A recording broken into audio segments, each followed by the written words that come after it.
साथियों नमस्कार। आज का वीडियो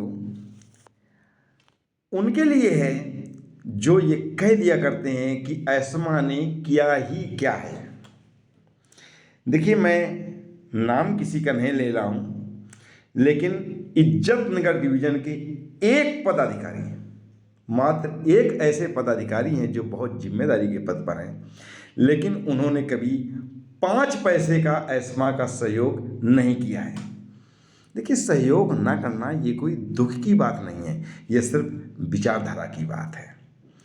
दुख की बात तो ये है कि वो दूसरों को भी मोटिवेट करते हैं कि अरे क्या देना एस्मा के लिए, एस्मा ने कभी कुछ किया क्या। ये तो बात ठीक वैसी है कि जैसे खुद कभी कॉलेज गए नहीं, दूसरों को भी कहना क्या रे क्या करना है पढ़ लिख के, कुछ होना थोड़ी, ज़्यादा स्टेशन मास्टर बन जाओगे। देखिए, हम जानते हैं कि हमारे छोटे भाई हैं, बहुत ज़्यादा इमेच्योर्ड हैं। एस्मा क्या है, पहले इस बात को ही समझ लें वो, तो उनको खुद उनके प्रश्न को उत्तर मिल जाएगा कि एस्मा ने आज तक किया ही क्या है। हमारा एक सवाल है उनसे कि आप एस्मा से क्या अपेक्षा रखते हैं जो एस्मा ने आज तक नहीं किया है, और अगर आपने कभी इस समस्या को एस्मा के किसी पदाधिकारी से, हमसे या ग्रुप में किसी तरीके से भी साझा किया हो तो भी बताइए। क्या पता कि मतलब आपके मन में क्या चल रहा है कि एस्मा को क्या करना चाहिए जो एस्मा ने नहीं किया। देखिए, आपकी एस्मा से जो भी अपेक्षा हो वो सकारात्मक हो। अब ये ना कह देना कि एस्मा ने आज तक हमको रेल मंत्री नहीं बनाया, एक दिन के लिए भी नहीं बनाया, एस्मा ने ओपीएस के लिए कुछ किया ही नहीं।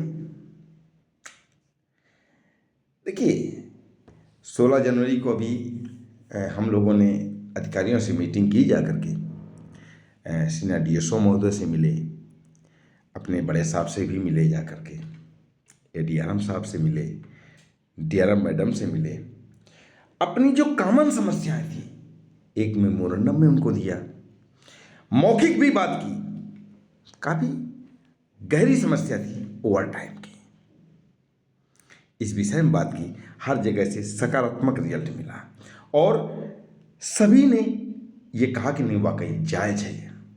उसी दिन यातायात निरीक्षकों की बैठक थी, मीटिंग थी, और अपने बड़े साहब ने स्वयं उस मीटिंग में कहा यातायात निरीक्षकों से कि यदि ओवर टाइम बन रहा है तो आप लोग उसे मत रोकिए, हमारे पास भेजिए, हम पास करेंगे, बशर्ते नाजायज नहीं होना चाहिए।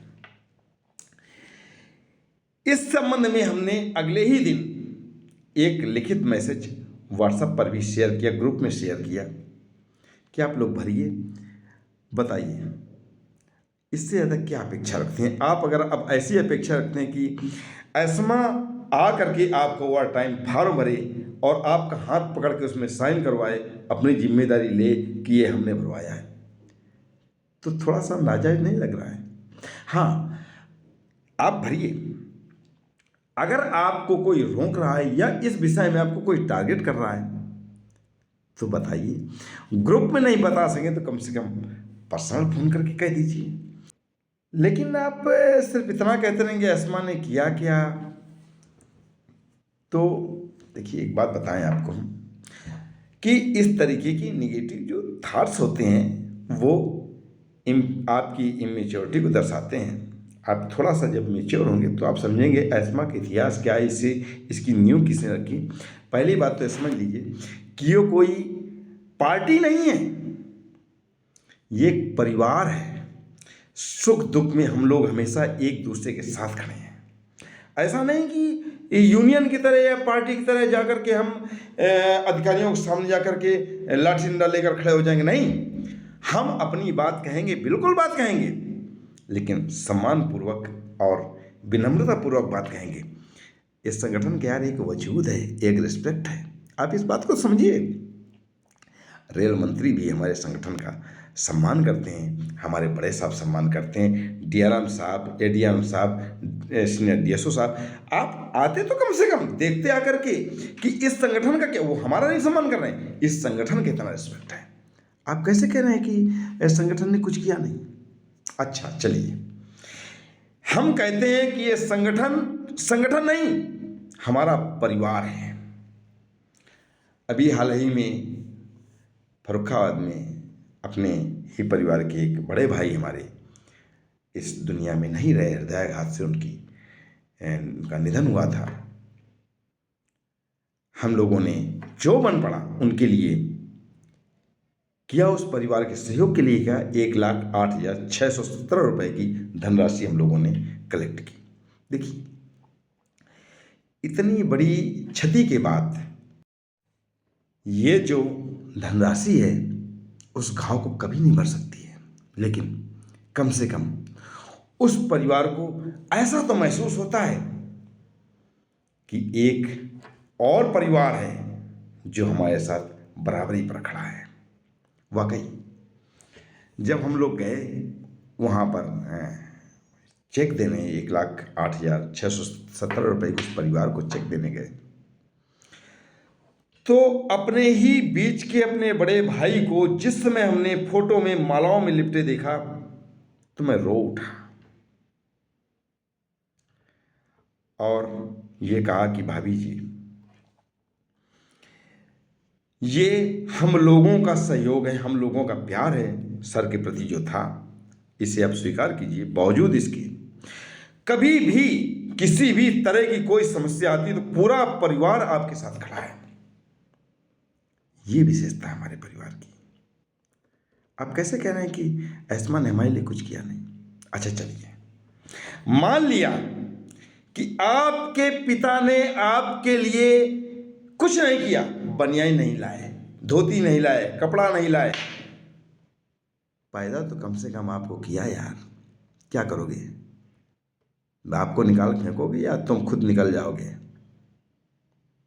ध्यान रखना, ये परिवार है हमारा, संगठन नहीं, ये परिवार है। कभी आत्मीयता से इस परिवार के साथ घुल मिल कर देखिए, प्रश्न भूल जाओगे, आपका भ्रम मिट जाएगा। अभी परसों मैं सब्जी लेने बाजार गया, एक दुकान पर बहुत सुंदर सुंदर गांठें लहसुन की रखी हुई थी। मैंने पूछा, भाई क्या भाव है? उसने कहा 40 रुपये का 100 ग्राम। मैंने कहा बहुत महंगा दे रहे हो यार। उसने दूसरे को इशारा किया, बोला ये ले लो 20 रुपये का 100 ग्राम। दूसरा लहसुन कौन था? गांठ से अलग खुला रखा था, एक एक दाने रखे थे। कुछ यही हाल मैंने फल वाले की दुकान में देखी। जब अंगूर का रेट पूछा तो उसने जो अंगूर गुच्छे में थे उसका रेट उसने बताया 50 रुपए के 250 ग्राम, और जो अलग रखे थे उसका रेट 15 रुपए के 250 ग्राम बताया। निर्णय आप पर है यार। देखिए, अगर आप ये सोच रहे हैं कि आप इस तरीके की कमेंटबाजी से, इस तरह की फितरत से, ये भावनाएं रख करके ऐस्मा को खत्म कर देंगे तो ब्रदर, ये इससे बड़ी भूल आपकी कुछ और नहीं हो सकती है। ऐस्मा जिंदाबाद था, जिंदाबाद है और जिंदाबाद रहेगा, खासकर तब तक जब तक अजीत कुमार सचान इस डिवीजन में मौजूद हैं। आगे से आपसे विनम्र निवेदन है कि ऐस्मा के खिलाफ अगर आपके मन में कोई जहर भरा है तो मन में ही रखना। बस इस बार समझ लो, हमने इज्जत रख ली है आपकी कि आपका नाम नहीं लिया है। वरना गुरु, ना मैं किसी से डरता हूँ ना किसी को डराता हूँ। खुलेआम नाम लेकर कहूँगा और फिर बड़ा बुरा लगेगा।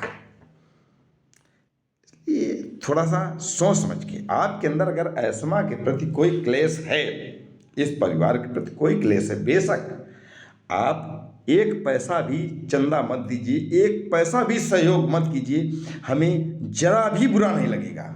बल्कि इस वीडियो के माध्यम से हम अपने उन सभी भाइयों से भी कहना चाहते हैं कि प्लीज अगर आप एक आने का भी सहयोग कीजिएगा तो अपनी अंतरात्मा से, जब आपका दिल, आपकी आत्मा गवारा करे कि एस्मा के लिए हमें कुछ करना है, तभी करिएगा। नहीं, कोई बात नहीं, हम ऐसे ही काम चला लेंगे, पर्याप्त है।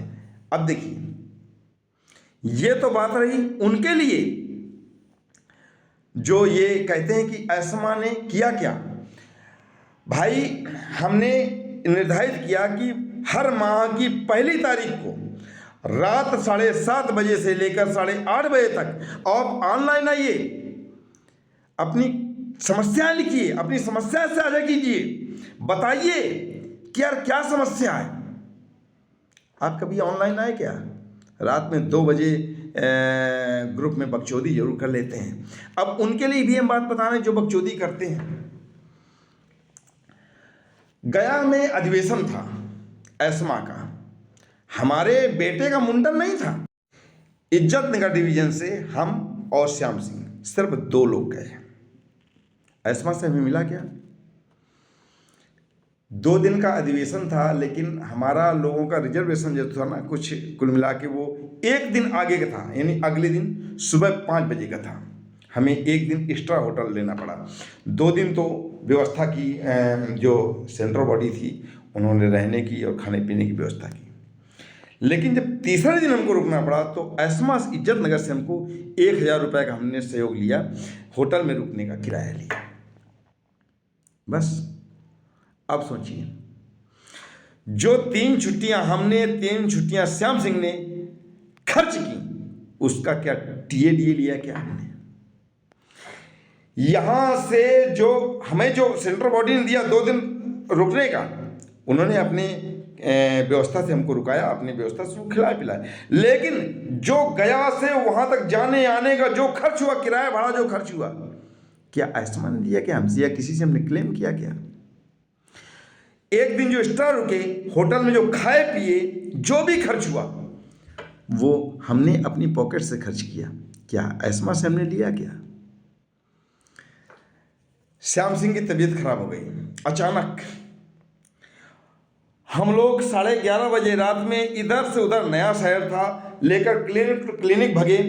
एक अस्पताल में उनको 2 घंटे में 5 बोतल चढ़ाई गई और 2780 रुपये का बिल हुआ डॉक्टर का, क्लिनिक का। ये क्या हमने एस्मा से लिया क्या? अगर इसको सोचा जाए तो हम उन लोगों पर गौर करें जिन्होंने एस्मा का बीज कभी बोया था। वो हमारे बुजुर्ग थे, उन्होंने उस बीज से एक छोटा सा पौधा उगाया, इस पौधे को सींच के बड़ा किया, वो एक वृक्ष बना। अब इस वृक्ष की हिफाजत करने की जिम्मेदारी हमारी है, तुम्हारी है। यार क्या समझते हो, कोई हमको डिविजनल सेक्रेटरी का पद मिला है यहाँ पर एस्मा में, कोई तनख्वाह थोड़ी मिल रही है। तुम बैठे बैठे वहां से कहते हो एस्मा ने किया क्या? तुम बताओ तो सही, क्या चाहते हो? किसी अधिकारी ने तुम्हारे साथ अभद्रता की हो या तुम्हारे साथ कुछ गलत हुआ हो? बताओ क्या चाहते हो? एस्मा तुम्हारा वेतन 2 लाख रुपया मूल वेतन करवा दें? चलो करवाएंगे, लाठी लेकर निकलो, हमारे साथ तुम भी चलो। ये ना सोचो 500 रुपये देकर खर्च किए, मत देना यार 500 रुपया। भीख नहीं मांगते, आज भी कह रहे हैं, ये हमारा परिवार, इसलिए दहाड़ के कह रहे हैं। आत्मा करे, जब भीतर से आत्मा गवारा करे कि ये संगठन हमारा है, ये परिवार हमारा है, हमें इसका सहयोग करना चाहिए, तभी करना यार। नहीं तो एक भाई तो अपने डिवीजन में ऐसा भी है, सुना होगा आपने ना, कि वो कह रहा था कि हमने तो 500 रुपये नहीं दिया, 2 दिन का कम से कम पेट्रोल हो गया। मैं कहता हूँ साले, साल में 365 दिन होते हैं, 2 दिन का पेट्रोल तेरा हो गया, एस्मा को तूने नहीं दिया, 365 दिन क्या करेगा? छक मराएगा। देखिए उसकी ये बातें उसकी इमेच्योरिटी को दिखाती हैं, ठीक है ना। हाँ, अगर किसी को 2 दिन का पेट्रोल बचाना तो बचाओ ना यार, सही। अच्छा ये बताओ, जो लोग सोचते हैं कि ये दिमाग बात रहती है ना कि एस्मा के जो पदाधिकारी हैं बड़ा ऐश करते हैं। 1,17,000 रुपये का कलेक्शन हुआ था टोटल, जिसमें से लगभग 50,000 रुपये का टोटल हिसाब तो नहीं है, लगभग 50,000 रुपया सेंट्रल बॉडी दिया गया। बचा कितना? उसमें सारा खर्च होता चला, एक एक पैसे का हिसाब है। जिस दिन चाहे, सिर्फ पदाधिकारी नहीं, जो भी चाहे स्टेशन मास्टर वो आकर हिसाब ले ले, नीट एंड क्लीन, बिल्कुल कांच की तरह पारदर्शी हिसाब रहेगा। अरे यार थोड़ी देर के लिए सोच लो कि 20,000 रुपये मेरे स्टेशन पर इम्प्रेस कैश आता है हर महीने। एक कलम इधर से उधर कर दूंगा तो जितना एस्मा से आप बचाने की उम्मीद कर रहे हैं ना, उतना ऐसे ही बचा लूंगा। लेकिन कभी भी चेक कर लेना आके, उतना ही बिल भरते हैं जितना वास्तव में खर्च होता है। कम से कम जब तक हम हैं तब तक ये दुर्भावना मत रखिए। जिसको जब जरूरत हो वो बता दे, एस्मा उसके लिए बिल्कुल वैसे तैयार है, ठीक है।